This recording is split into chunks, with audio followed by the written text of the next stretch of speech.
All right, Carolina Panthers 34, Atlanta Falcons 10, 5-3, 4-game winning streak for the Panthers. Am I happy? Sure. Am I going to jump up like a schoolyard girl due to the James Brown split and kiss myself? No, I'm not doing that. I'm not going to do that. They haven't played anybody. I'm sorry, Carolina Panther fans. I'm just saying. I mean, the teams that Carolina has beaten, they have a losing record. Is it the Carolina Panthers' fault? Nope. Not at all. It's not their fault.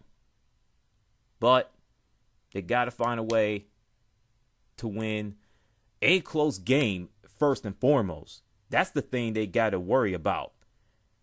Because they still have that reputation of blowing fourth quarter leads or blowing leads altogether and still have a losing record since 2009 or 2010, one of the 2 years, in terms of, winning close games. And it don't look good at all. And secondly, they got to beat some really good teams. They have to. I mean, the San Francisco 49ers, they're the defending NFC champions. They ain't no slouch. They ain't no pushover.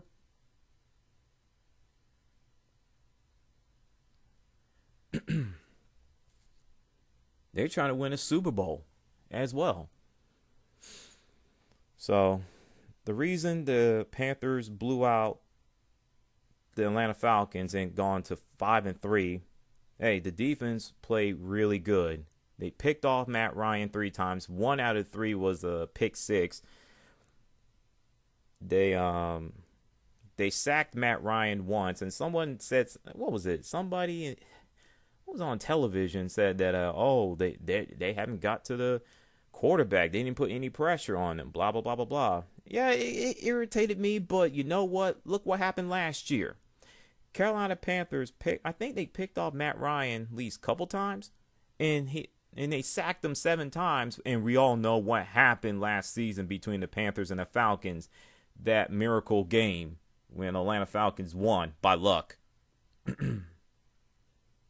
I'd rather take 3 interceptions, one of them pick 6, and sacking Matt Ryan once versus last year's game any day of the week. Period. Who else I can think? And the Carolina Panthers secondary, they're improving, and I love it. I love it, every bit of it.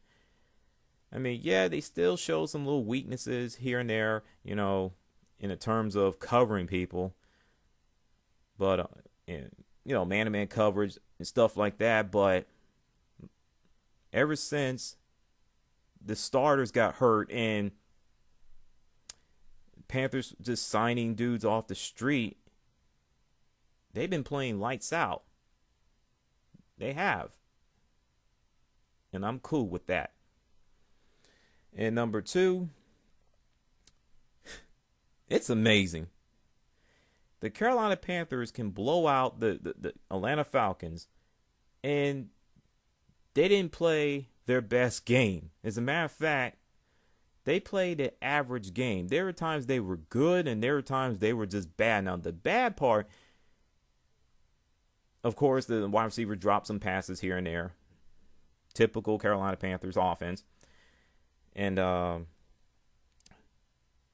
Cam Newton overthrowing his receivers, throwing into triple coverage, stuff like that. It's something he can't afford to do against the San Francisco 49ers. If that happens, the 49ers defense are going to have a field day with him. In the secondary, they're just going to be like, what is he thrown to? But I don't care. I'm going to take that ball. Thank you.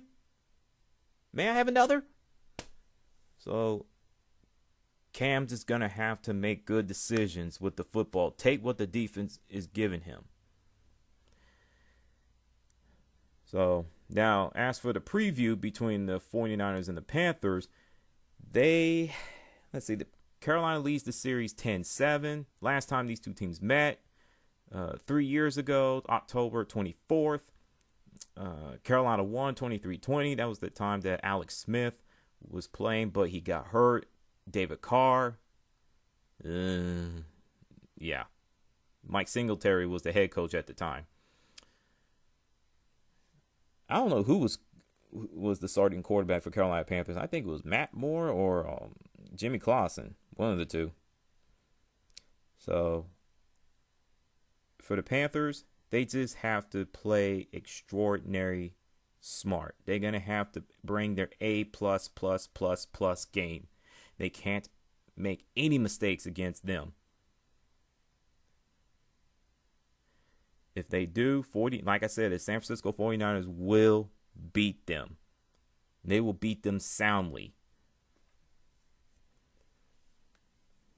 As for the Panthers defense versus 49ers offense, wow, that's going to be tough. Trying to get after Colin Kaepernick, that's going to be tough. And their offensive line is pretty doggone good. Really good. I mean, Colin Kaepernick is a threat, yo. He can throw the ball. He can run, he can throw. I mean, he makes some good decisions with the football.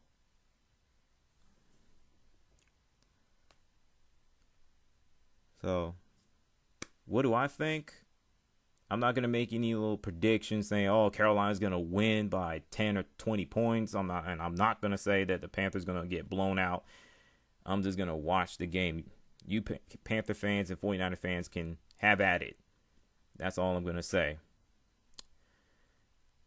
If the Panthers win against the 49ers, it'll be the 5-game winning streak. It'll also be a 4-game winning streak against the 49ers. As of right now, they have a 3-game winning streak against the 49ers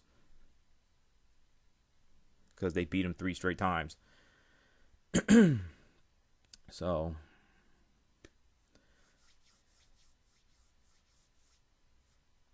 I can't wait for the game between the Panthers and the 49ers and hosting the New England Patriots. That's one game right there I'm looking forward to the most.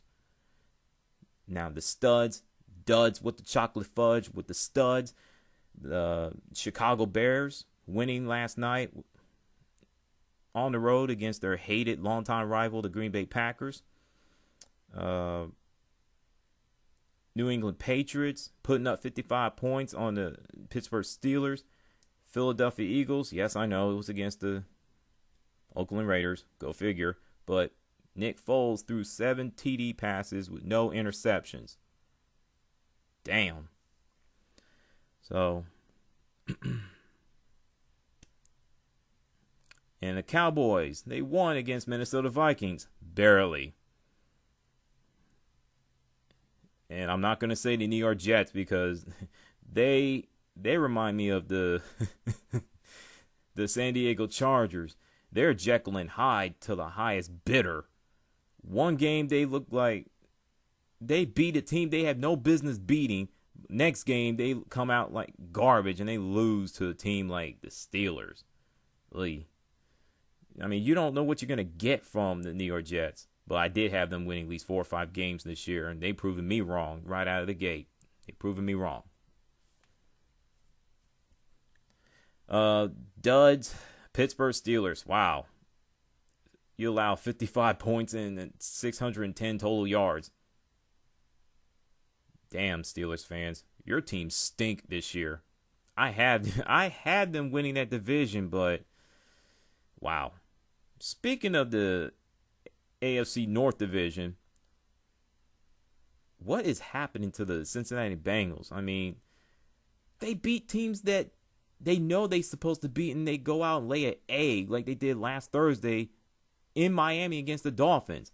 And we all know the Dolphins having their own issues, which I'll get to them later. And it seems like it comes down to Andy Dalton. They have the pieces in place. Oakland Raiders, y'all stink. Tampa Bay Buccaneers, y'all choked. Big time. See. And what the chocolate fudge is the Miami Dolphins situation. Wow. It's not about, I think it's more about harassment bullying and just the tiny sprinkles of racial overtones than anything else. I can see Richard Incognito play football again in the National Football League in the future, but he's going to have the shortest leash, period. If he screws up at least once, just one time, he's going to get cut on the spot. That's how I feel. Jonathan Martin, hey, he sounds like he's not the type of dude likes to, get in fights and stuff like that. I don't know, man. I might talk a little bit more about that in my future video. And with that, I'm out. Sorry for the long video.